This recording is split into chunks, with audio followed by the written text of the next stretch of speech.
a roupa, porque no fim eu sei que vou tirar.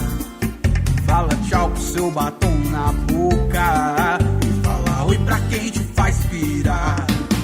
Se você já tá com a mesma sensação, pode vir, que eu tô um vulcão. Tá descontrolada toda essa tara e não para porque a coisa ficou mara. Vou te ganhar no cansaço, no cansaço, no cansaço. Vamos fazer um regaço, um regaço, um regaço. The views, opinions, and representations expressed on the Night Dreams Talk Radio Network and its website are those of the hosts, guests, and participants, and are not necessarily those of or endorsed by the network, its affiliated stations and broadcasts, the management, other hosts, or advertisers of the network. The shows found on the Night Dreams Talk Radio Network can, but do not necessarily, promote any particular lifestyle, belief, religion, political affiliation, or other personal practice. These shows are for entertainment purposes only, and are not intended to treat, diagnose, and or claim any cure of disease or condition, or give any medical or legal advice. You are listening to Night Dreams Talk Radio Network, from our compound to you worldwide, with your host, Gary Anderson.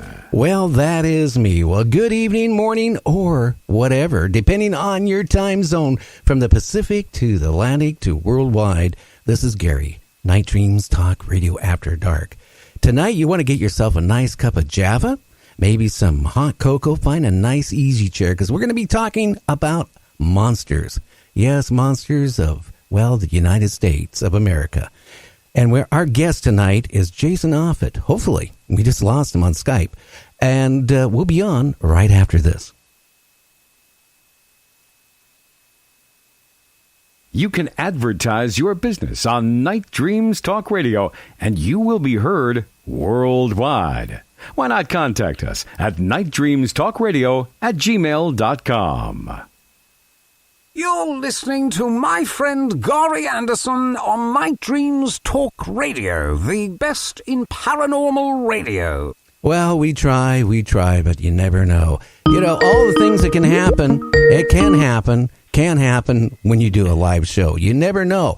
That's, you know, the people who do podcasts are really lucky. If they got a problem with Skype or they have any type of problem, they can go back and edit it out, make it sound good. When you do a live show, hey, whatever goes.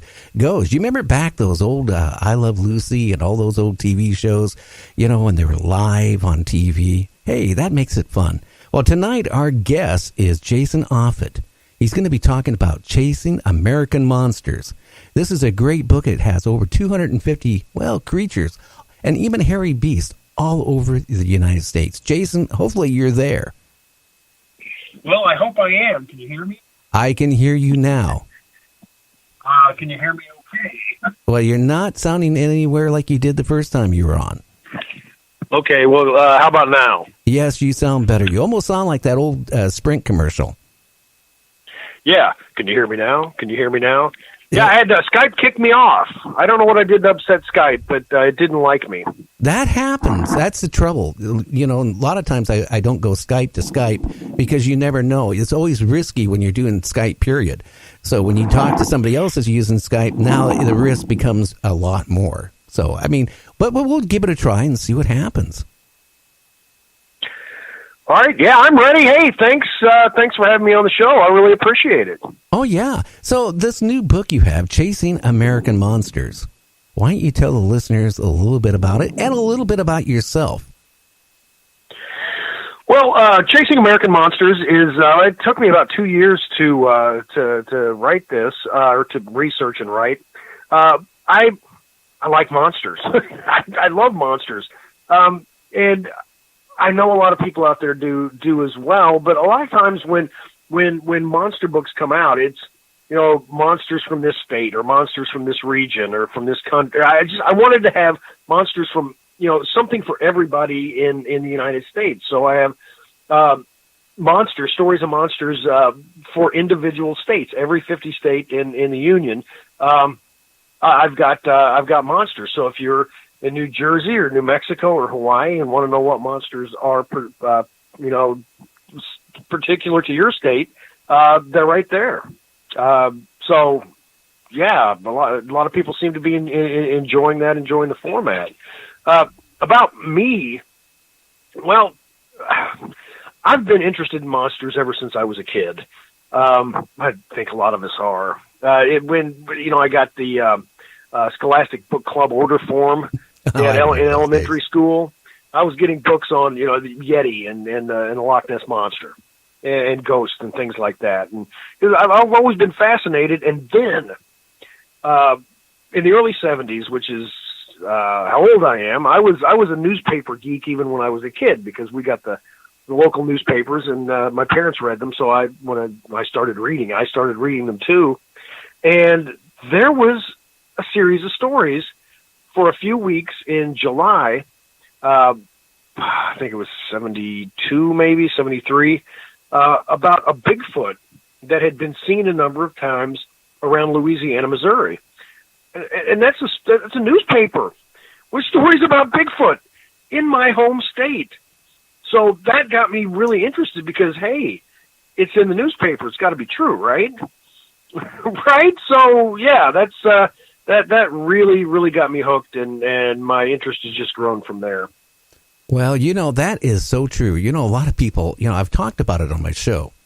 I'm going to be blunt and honest with you, and I'm willing to take any type of test anybody wants to pay for. I'm not going to pay for it. But a friend of mine and me went in the early 2000s. We live up, near Tacoma, Washington. We went up to Canada, or down to whatever. We went up to the Canadian Rockies, and we were going to go on a 2-week photo doing old like ghost town pictures and stuff like that. And one of the places on our list was a old World War II internment camp, what they interned Japanese prisoners in.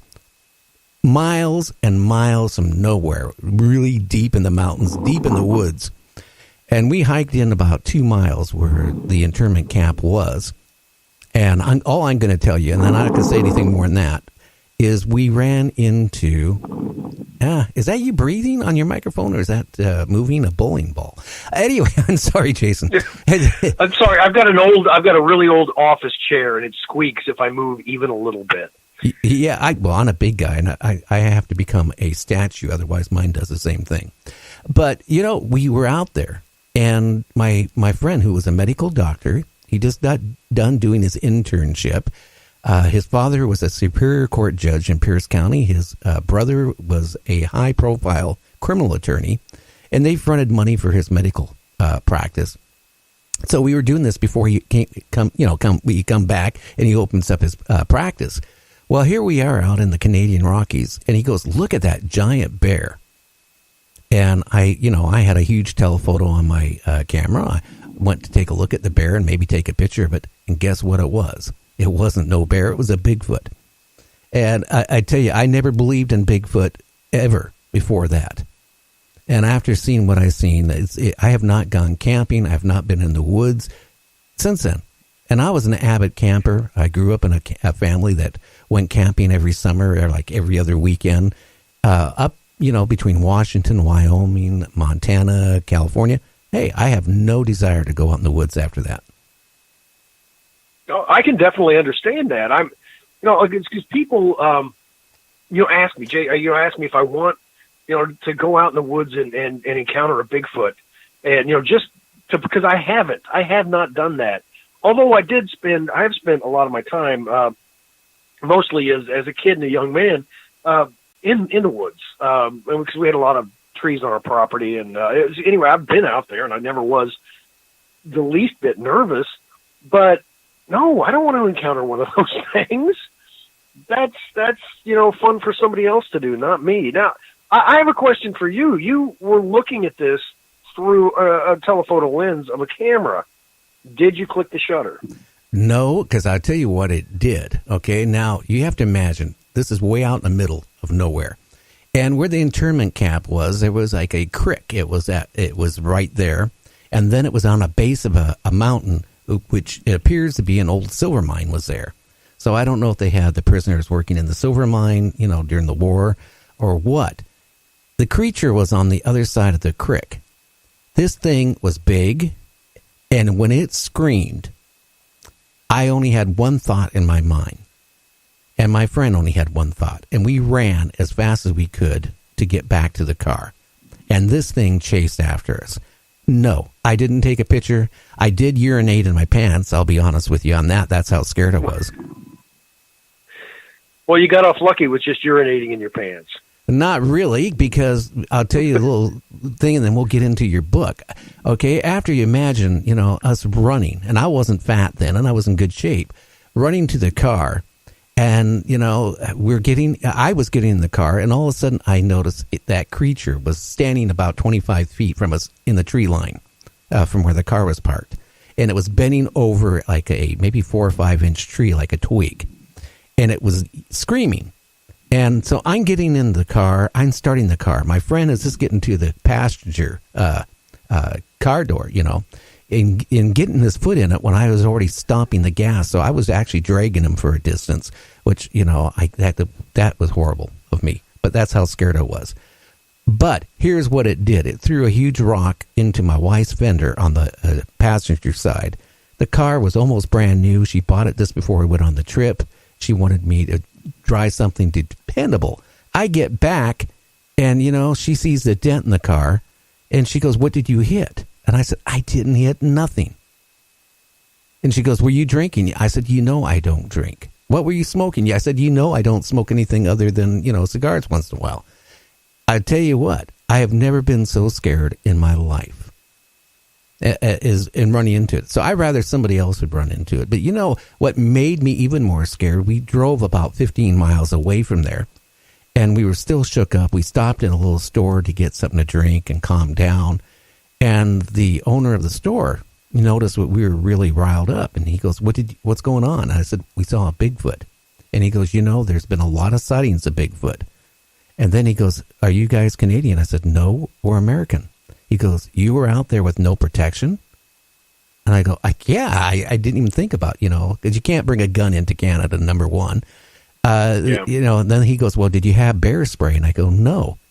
And then he elaborates, a week before that, a guy and his wife were out hiking. His wife had a medical problem, so he went to get help to help his wife. By the time he got back with, people to help his wife, she was half eaten by bears.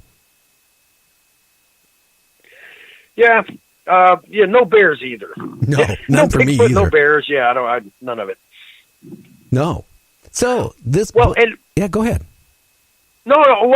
You're not finished with your story. I didn't mean to interrupt. No, that's pretty much. I don't want to get into it because you're the guest, and we want to talk about all these hairy creatures that are roaming the United States. Okay, well then we will do that. But I just want to say that your answer proved my point. Whenever people are talk to me about, well, Jason, what about, there's no photographic evidence. I mean, we've got the Patterson-Gimlin film, blah, blah, blah, but we don't have any true good photograph or video of a Bigfoot. And I say, okay, so let's say you're in the woods, and all of a sudden you smell something. It smells kind of like a skunk, but you look around, and all of a sudden you see this 8-foot-tall, 500-pound, human-like, hairy creature staring at you, maybe growling. Are you going to take your phone out of your pocket and take its picture? What are you going to do? Well, and the answer is run. I mean, you're not going to take the time to take a picture. And you were even looking at it through a camera lens, and you didn't take a shot. No. That's because, running into something like that is, okay, what do? I want to live, so I'm going to get the heck out of here. Well, again, this thing screamed. Now, again, it was on a base of a bottom part of the mountainside, so it really was echoing. But you have to imagine when you see something that you're not prepared to see. I never thought. I thought maybe we might run into a cougar or a bear or something, but I didn't think much of it, But to see something like this and have it scream, and it didn't notice us right away. It didn't